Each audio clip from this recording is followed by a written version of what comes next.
I'm Battalion Chief Tim Voigt, Riverside County Fire, and this is a report on conditions. Barris Battalion 3, go ahead. This week, we'll take you to a bus crash on Interstate 10, a vegetation fire in Thermal, and we explain the importance of Alert RivCo.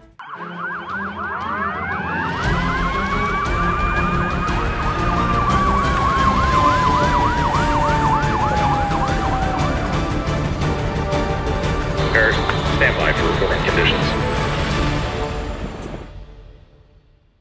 Hi, and thanks for joining CAL FIRE Riverside County Fire Department's Report on Conditions. I'm Alex Izagiri. Last week, from May 30th through June 5th, our firefighters responded to 3,583 calls for service. Included in those calls were 2,738 medical emergencies and 138 fire-related calls. Of the fire calls, 31 were vegetation fires and 24 were structure fires. Let's take a deeper look at a few highlighted incidents from this past week. On Monday, May 30th, firefighters responded to a reported residential structure fire at the 46,200 block of Calhoun Street in the city of Indio. The first arriving truck reported 2 mobile homes fully involved with exposure to threats of 3 individual homes. With an aggressive fire attack, firefighters were able to fully contain the fire within 45 minutes and stop the spread to the nearby mobile homes. Firefighters remained on scene for salvage and overhaul, and the Red Cross was requested for 1 displaced adult. No civilian or firefighter injuries were reported on scene. In the morning hours of Friday, June 3rd, firefighters received reports of a bus crash on eastbound Interstate 10 west of Malky. The first arriving company officer advised that a commuter bus had crashed into a center divider with approximately 33 people on board, thus declaring a multiple casualties incident. 13 patients were transported to a local area hospital with varying injuries, while the rest were relocated to an evacuation center to await the arrival of another commuter bus. Later that night, firefighters responded to reports of a residential structure fire in the unincorporated area of Temecula. The first engine to arrive reported 1 modular home well involved in flames, with fire extending into 2 vehicles and nearby vegetation, as well as threatening a neighboring residence. After about 2 hours, firefighters were able to stop the spread of the fire into the vegetation and nearby home, with a total of 4 displaced residents who declined the need for Red Cross assistance. No civilians or firefighters were injured throughout the incident's duration. On the night of Sunday, June 4th, firefighters received reports of a small brush fire near Avenue 62 and Monroe Street in Thermal. The first arriving engine provided an update of 2 acres with heavy vegetation on fire, while northerly winds created rapid rates of spread. Additional resources, including law enforcement, were requested to assist with evacuation warnings for a group of nearby homes and structures in the Star Root Farms area. The Imperial Irrigation District was also requested to de-energize power lines ahead of the fire's path, affecting up to 20 residents. As the fire quickly grew to over 40 acres, a successful firing operation ensued, helping to end the structure threats at the Star Root Farms. At the time of this writing, the fire is now at 60 acres with 80% containment. The electricity has also been restored and the evacuation warning is now lifted. I got what it takes. I've got what it takes. I've got what it takes.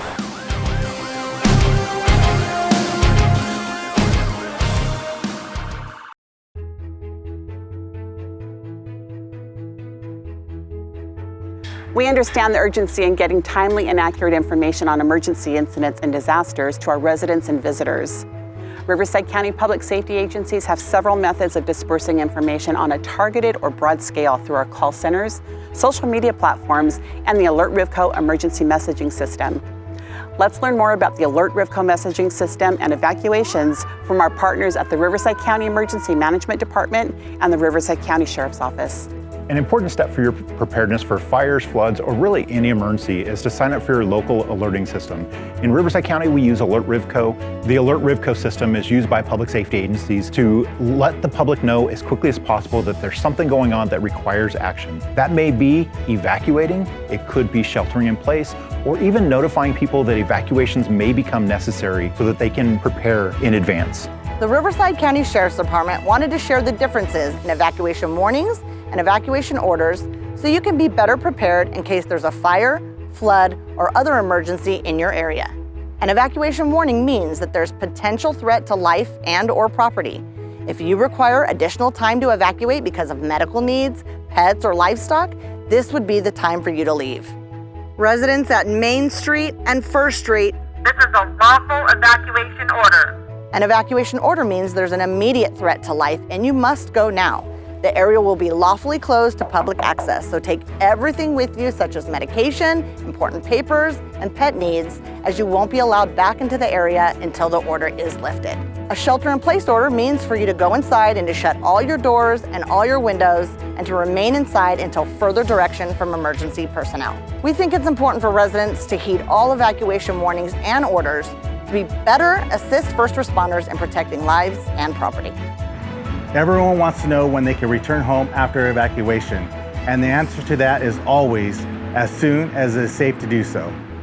For your safety and the safety of first responders, many factors are taken into consideration and constantly re-evaluated before an evacuation order is lifted, such as, are utilities secure? Are the roadways clear? Is there a threat of future danger? Just because you don't see smoke or floodwaters have receded does not mean danger does not exist. Our goal is to get evacuation orders and warnings lifted as soon as possible. Stay informed, be ready, act quickly. One of the best ways you can protect your loved ones is to have an evacuation plan, an evacuation kit, and to leave early so first responders and equipment can get into the area of concern quickly to mitigate any threats. To sign up for Alert RivCo messaging in Riverside County, visit www.rivcoready.org/Alert RivCo. Help us to help you keep your loved ones safe.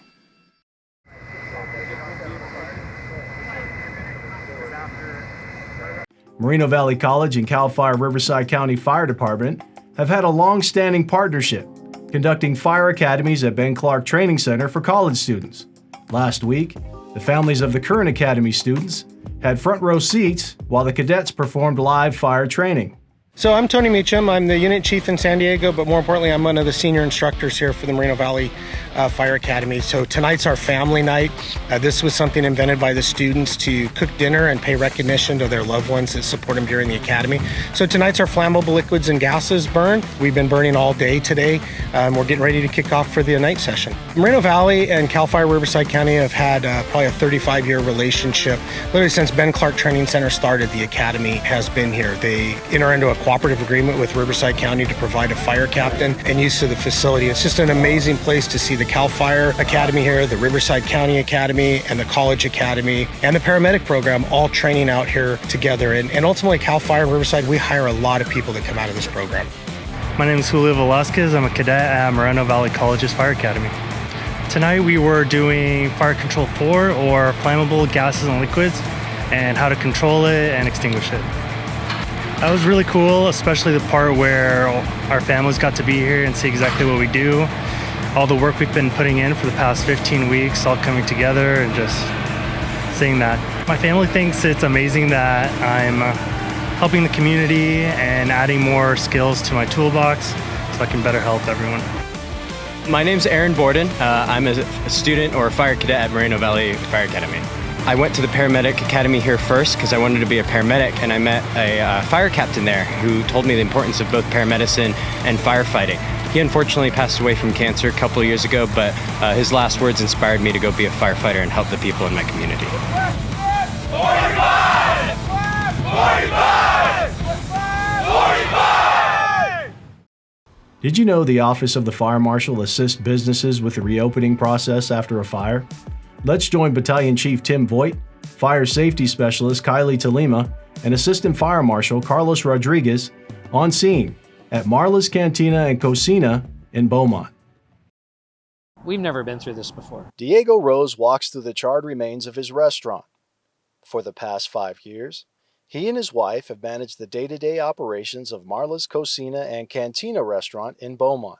Something was wrong, but it wasn't until we got here then we realized there was a fire that, your stomach just falls out. In the early morning hours on Monday, May 30th, firefighters from Battalion 3 arrived on scene, saw smoke, and prepared for the attack. Crews made entry into the structure and found a working fire inside of the meal prep area extending into the attic. Crews were able to contain the fire to that area and stop the progression of the fire through the attic. Rose was left with questions about what to do next. On Tuesday morning, fire safety specialist Kylie Talima arrived on scene. I personally walk them through what kind of permits they'll need to get their suppression systems, their fire alarm system, and any other specialized systems back online so we can get them to the point of reopening and get the business back running safely. The fire marshal's office serves several roles. One is proactive prevention. The other is to assist business owners during a crisis. Primarily, our goal is to make sure they're doing their job and make sure that we keep them in business as long as we can. And if they're out of business, we want to make sure that we get them back in compliance and back into business, making money so that we can all prosper and live well in our county. Extensive damage was confined to the kitchen area. There's a lot of smoke damage, there's a lot of water damage. The fire damage itself caused a lot of electrical issues that they're going to have to deal with. So all that's going to have to be dealt with section by section and kind of figure out which portions were affected and which portions are still salvageable. The fire marshal's office will craft a plan to help guide Rose in the right direction. After that meeting and after that kind of cooperation of all of them, you do have some kind of semblance of order and structure to this process that is, it's a peace of mind. It was very helpful. I know that the wife and I, when we got home that day, were like, okay, good, somebody's got the ball rolling. No matter how you look at this is going to be a massive undertaking to get this back up and running. It's overwhelming. You don't know where to start. And so I have to say that, at least for us, it's been a peace of mind. It really has. This week's shout out goes to the multi-agency training that occurred with engines from Garner Valley and ANZA in cooperation with the Forest Service. The drill consisted of a mock fire and wildland hose lay with an emphasis on teamwork and communication between the two agencies. The impromptu training was an overwhelming success and helped build a stronger working relationship. Thank you to everyone that helped make this happen and further our overall success when fighting wildland fires. To stay up to date on current incidents as they happen in Riverside County, please be sure to follow @CalFireRRU on Twitter, Instagram, and Facebook. Did you happen to capture any pictures or videos of our firefighters in action? If so, send them our way to rrupio@fire.ca.gov. On behalf of your CAL FIRE Riverside County Fire Department, Public Affairs, and Community Education Bureau, I'm Alex Izagiri. Thanks for watching.